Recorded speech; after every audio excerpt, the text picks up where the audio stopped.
ખાતે વિદ્યાર્થીઓને સાયકલ વિતરણ કાર્યક્રમ યોજાયો। આજરોજ નૂતન વિદ્યાલય સુભાનપુરા ખાતે વિદ્યાર્થીઓને સાયકલ વિતરણ કાર્યક્રમ યોજાયો। યુનિવર્સિટીના પૂર્વ સેનેટ અને સિન્ડિકેટ સભ્ય તથા જાણીતા જૈન અગ્રણી દીપક શાહે જણાવ્યું હતું કે સરકાર દ્વારા CSR પ્રવૃત્તિઓમાં કોર્પોરેટ કંપનીઓ તથા બેંકો વિવિધ સમાજ ઉપયોગી પ્રવૃત્તિઓ કરતા હોય છે તથા ગરીબોના કલ્યાણની વિવિધ યોજનાઓમાં ફંડ આપતા હોય છે। નૂતન વિદ્યાલયના પ્રિન્સિપાલ તથા ગુજરાત સરકાર દ્વારા બેસ્ટ પ્રિન્સિપલ એવોર્ડ વિજેતા ઘનશ્યામ ચાવડાએ જણાવ્યું હતું કે આજે અમારી નૂતન વિદ્યાલય સુભાનપુરા તથા સ્ટેટ બેંક ઓફ ઇન્ડિયાના સહયોગથી શાળાની વિદ્યાર્થીઓને સાયકલનું વિતરણ કરવામાં આવ્યું છે જેમાં શાળાના સાયકલ વિતરણ HR ડિપાર્ટમેન્ટના હેડ શ્રી કમલેશભાઈ સોલંકી, શ્રી અનુરાગજી અને શાળાના આચાર્ય ડૉક્ટર ઘનશ્યામભાઈ ચાવડાના હસ્તે વિતરણ કરવામાં આવ્યું હતું। શાળાની 14 જરૂરિયાતમંદ વિદ્યાર્થીઓને સાયકલ વિતરણ કરવામાં આવી હતી।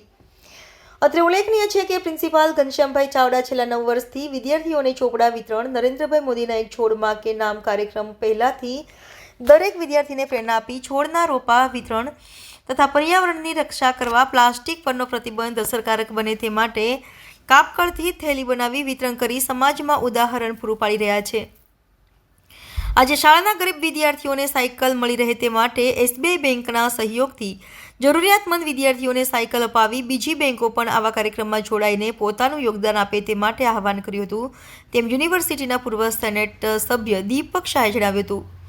આ સમગ્ર કાર્યક્રમનું સુંદર આયોજન તથા સંચાલન શ્રી મુકેશભાઈ રાણા સાહેબે કર્યું હતું।